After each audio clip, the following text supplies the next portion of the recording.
2026 FIFA বিশ্বকাপের trophy ধরে রাখার মিশন এবং ফুটবলীয় রোমাঞ্চের মাঝে আপনাকে স্বাগতম। আজকে সেমিফাইনালের হাই ভোল্টেজ ম্যাচে থমাস টুকেলের ইংল্যান্ড আর্জেন্টিনাকে রুখতে এবং জয় ছিনিয়ে নিতে বেশ কিছু কঠোর কৌশল অবলম্বন করতে পারে। ইংল্যান্ডের রক্ষণভাগের মূল দায়িত্ব থাকবে মেসিকে কোনো স্পেস না দেওয়া।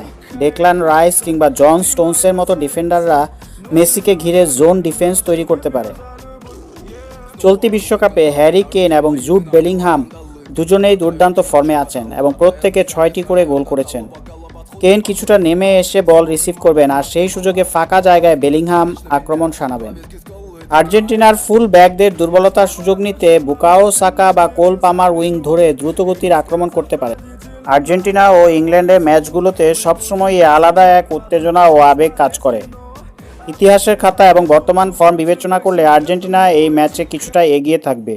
আর্জেন্টিনা বিশ্বকাপে এর আগে 5 বার সেমিফাইনালে উঠেছে এবং প্রতিবারই ফাইনালে খেলার যোগ্যতা অর্জন করেছে।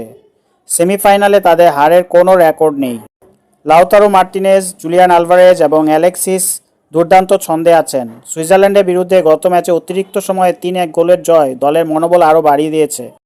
তবে জুড বেলিংহাম ও কেনের ইংল্যান্ড দলও তাদের সেরা ছন্দে রয়েছে। ডিফেন্ডিং চ্যাম্পিয়ন আর্জেন্টিনার জন্য ম্যাচটি অত্যন্ত কঠিন ও প্রতিদ্বন্দ্বিতাপূর্ণ হতে চলেছে।